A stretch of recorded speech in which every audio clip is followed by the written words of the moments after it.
Turugerezo rya cendo kwezi kwindwi umwaka wa 2020 ndabaramukije mwese muri ko muradukurikira kaze murano makuru twabateguriye agize na zimwe mu ngiro nkuru zikurikira. Muri kaminuza y'u Burundi hibutswe kuri uno wa kane imyaka 50 iheze haganagwa abanyeshuri bo mu bwoko bw'abahutu umwe mu bacitse ku icumu muri ubwo bwicanyi bwo mu 1995 ngo ni byo garukiraho abishwe bose bari bakwiye kwibukwa nk'abarundi. Ishirahamwe rihanira agateka kazina muntu initiative pour les droits humains au Burundi risaba mukuru w'igihugu mushasha Evariste Ndayishimiye ubutungane ku burorero bw'abarundi batandatu bishwe hagati ya Gitugutu umwaka wa 2019 na Rusamaha muri 2020 bazira ivyumviro vyabo vya politike benshi bakaba barabanywanyi b'umugambwe CNL ivyo bikaba biri mu ikete iryo shirahamwe yarungikiye umukuru w'igihugu. Umuririmbyi nawe Burundi nimbona Jean Pierre Batazira Kidumu arahumuriza abakunzi biwe ko akiri muzima aho nyuma y'inkuru zari zimaze iminsi zivugwa ku buhinga bwa internet zimubika ko yoba yaritavye Imana. Twe bateguriye muhera zano makuru mukanya isase amakuru mwidonito.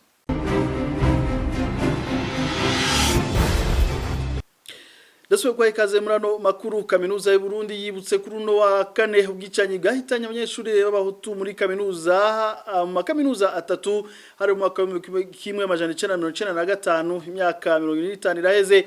Imisaha yo kwibuka abishwe yahimbajwe ku muhingamo muri kaminuza yo kumutanga uko kwibuka rero kaba kwasozerewe n'ukugurura icese icibuso cabo bishwe.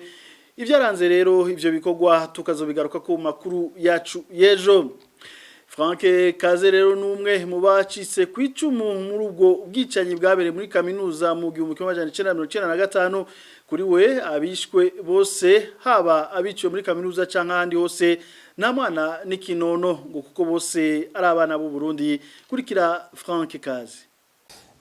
Igihe vyaba hari hamaze imisi bisa nuko hagati y'abanyeshuri b'abahutu n'abatutsi bitifashe neza, bamwe bakeka abandi yuko bashobora kubica. Hari haheze imisi igihe kitari gito bimeze nabi. Ndibuka yuko ico gihe hatwara muri universite hatwara Ndimira Firmin, hanyuma yamaza misi yose kugira ngo arabe yuko yobahuza, hanyuma ibara ntirigwe. Igihe rero haviriye niho bijya bintu vyabaye.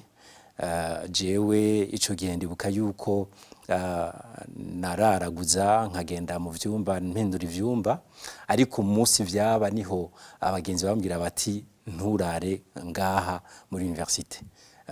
Koko abagenzi bace baza nka saa 10 n'igice saa 11 aho nari naraye kwa mukuru wanje, baza arambwira ati ibintu vyabaye muri universite ni ibintu biteye ubwoba, ahubwo nyaruka kugira ngo turabe yuko twofasha, kugira ngo turabe yuko harabo twofasha kugira ngo tubakureyo. Hanyuma rero tuca turasubirayo, tuca turaraba aho nabandi nka umwe canke babiri sinibuka neza twakuye uko nyene tuko turafasha kugira ngo bashobore kuvayo. Mugabo rero mu nyuma uwo munsi nyene bukeye naciye mpunga kuko bambwiye yuko nariko ndarondegwa buhongo. Je nibaza yuko ukwibuka ari vyiza cyane. Iyo rero babaye abantu benshi bapfuye bishwe bakicigwa ubusa, bakicwa bahowe yuko ngo bitirirwa yuko ari abahutu canke ari bindi, urumva yuko ivyo bintu bibabaje kurusha. Uno musi rero kubibuka n'ikintu nkenerwa cyane, n'ikintu nkenerwa kugira ngo ugwaruka rumenye ivyashitse, mugabo na cyane bamenye yuko ico kintu ari kintu abantu bategerezwa kuvavanura naco.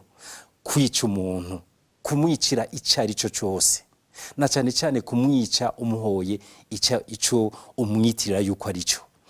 Nibaza yuko ivyo bintu ari ibintu umuntu ategerezwa bategerezwa leta na cyane itegerezwa gukora kugira ngo bumvisha abantu yuko ivyo bintu ari ibintu bitotegereza kandi gusubira. Na cyane na leta ko abenshi muri bo baregwa yuko bakora amabi y'agahomera buno, ko bariko babibuka abishwe bazira ubusa nabone ntibasubire kandi kwica baziza ubusa abarundi. Ni vyiza kandi biranakenewe kwibuka abanyeshuri bishwe muri kaminuza y'u Burundi bahowe ko bari mu bwoko bw'abahutu, ariko byo baviza kurusha ku butegetsi bwibuka abandi bishwe bahowe ubundi bwoko.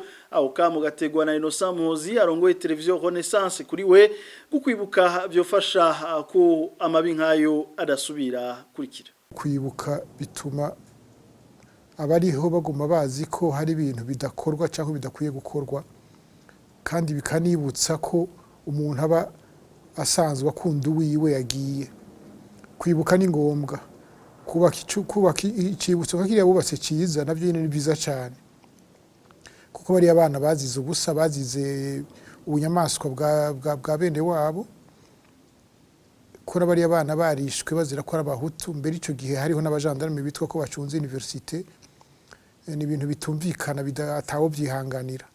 Twese twari dukwiye kubyumva kimwe, tutadidinganije ko bidakorwa, kandi ababikoze bakoze ibara bidashobora gukorwa, bidakwiye gukorwa, bidakwiye gusubira gukorwa mu gihugu. Kubibuka rero ni byiza cyane, kubaka icibutso ni byiza cyane nabyo nyine. Ntibibe rero ikintu gikoreshwa ku mvu za politike mbi nk'izo tubona zimaze iminsi ziri mu gihugu, zo gukoresha kahise kugira uriya murwi utwara igihugu ukora biriya nyine bariko uno munsi bagiye kubitwa ko bariko baribuka, bariko bitwa ko bariko bariyamiriza. Nivyo bakora, nivyo basanzwe bakora imyaka n'imyaka, bakora nka biriya, bica abantu babaziza ubusa, arabaryamye, arabanyurujwe ku mabarabara, arabari abana bari mu ma interna. Nta kindi bakoze atari mwene birya nyine bariko bariyamiriza.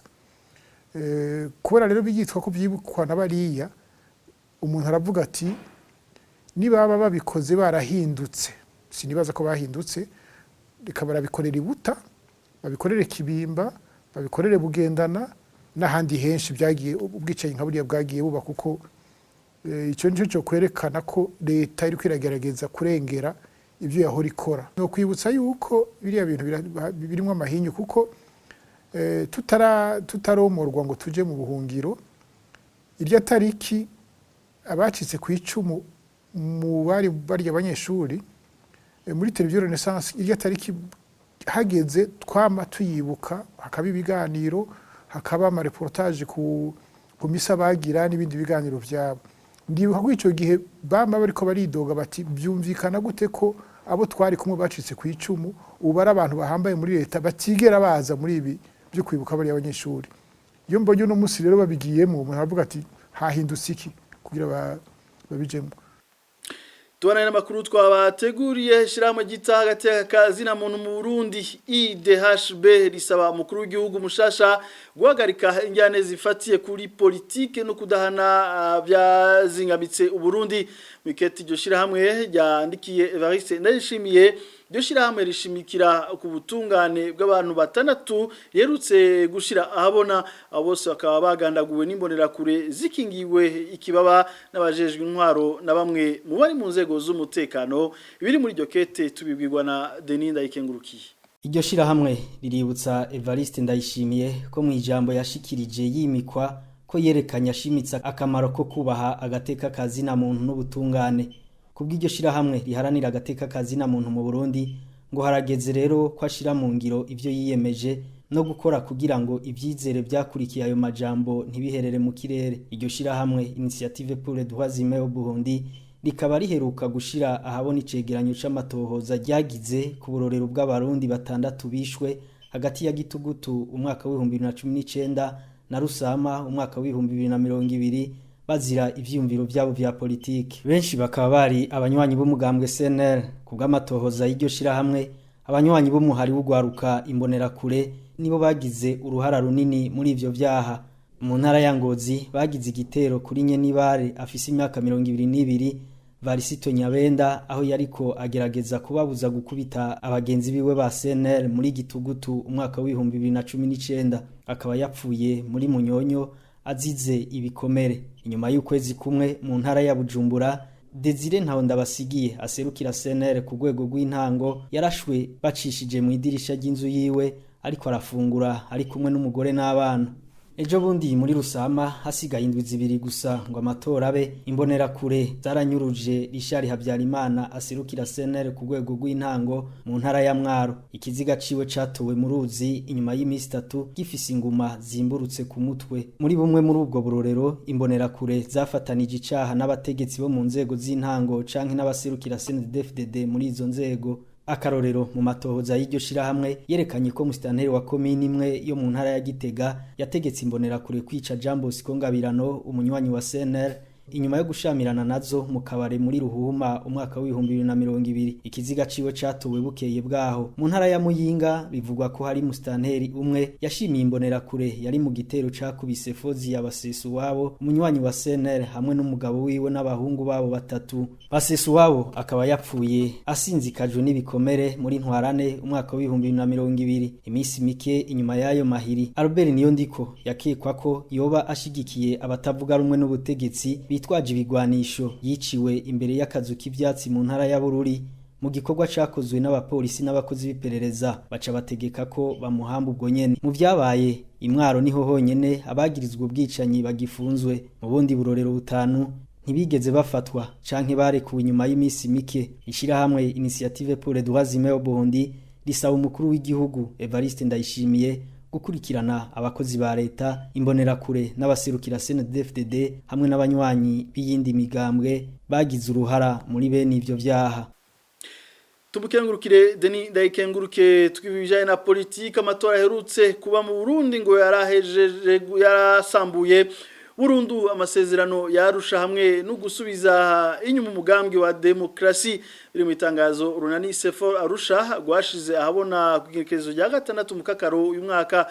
Muri iryo tangazo nyene Runani Sefor Arusha ruriyamiriza igitero cyakozwe ku gihugu cy'u Rwanda n'abantu bo baje baturuka mu gihugu cy'u Burundi. Kurikira Jean Bosco Ndayikengurukiye n'umunyabanga mukuru w'Urunani Sefor Arusha. Kinamico y'amatora y'uyu mwaka wa 2020 nishingwa ya leta igizwe hafi nka yose n'ubwoko bumwe kuva Urunani Sefor Arusha rushingwa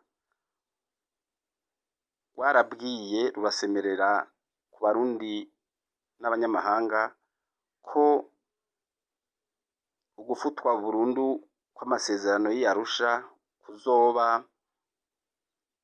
guhejeje guhamba demokrasi mu Burundi. Igitero gerutse kuba ku gihugu kibanyi cy'u Rwanda itariki 20 z'ukwezi kwa gatandatu mwaka wa 2020 kikozwe n'abayitwaje ibigwanisho bavuye i Burundi. Ikindi cemeza kiboneka neza yuko ubu butegetsi butagiye guhinduka kandi ahubwo yuko aho kukwega akarambaraye mu gihugu cy'u Burundi buzokwega n'akarambaraye mu karere kose.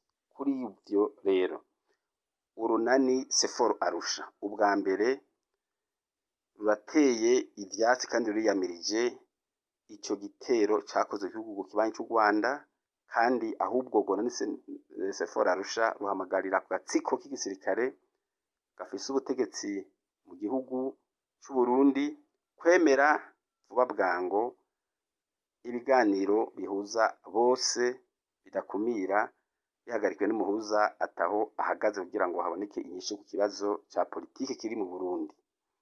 Urunani Sefor Arusha rusubiye guhamagarira amakungu va mu gacerere arimwo cyane mu gufata ibihano bikomeye kuri agatsiko k'abagenero bava muri CNDD-FDD. Urunani Sefor Arusha rusavye sentare mpuzamakungu mpanavyaha kunyarutsa ankete ku byakozwe byagahamiramunwa mu Burundi kugira ngo amatohoza anyaruke kuva muri mwaka wa 2015. Rero yabwiye mu camakezano makuru muri review Murundi nimbona Jean Pierre Batazira Kidumu harahumuriza abakunzi biwe ko akiri muzima, akabamenyesheje inyuma y'inkuru zari zimaze imisi zivugwa ku buhinga bwa internet zimubika ko yoba yaritavye Imana. Kidumu akamenyesha ko yaguye hasi akaraba ariko ko muri kino gihe amagara yiwe yifashe neza. Tumukurikire. Ndacari muzima naraguye hasi nivyo kubera crampe yafashiye ngaha amaji iburyo ngaha hanyuma aca ngwa hasi ariko ubu ni sawa humura abariko barambika namwe muriko murabika amakuru mutazi Imana ibababarire ariko twese tuzopfa naje nihagera nzopfa mukaba muvyifuza naho simwebwe muri Imana abankunda ndabakunda murabe neza internet muri exagera si vyiza. Imbere gusozera n'amakuru tubibutsa ko amesha makuru bane b'ikinyamakuru iwacu kwije kuri umunsi wa kane imisi amajana 262 bafunzwe bakaba baciriwe umunyororo wo gufungwa imyaka 2 n'igice hamwe n'ihadabu ingana n'umuriyoni umwe na senare nkuru y'igihugu mu ntara ya Bubanza. Tubitse ko bamenyesha makuru bahagaritse ugenekerezo rya 22 gitugutu umwaka uheze muri yo ntara nyene. Christine Kamikazi, Agnes Ndirubusa, Terence Moses na Jide Harerimana bakabagirizwa gushaka guhungabanya umutekano w'igihugu. Inaro ya makuru twabateguriye cyo tuyasozera kandi abashimire mwese mwafashe umwanya kudukurikira na utaha.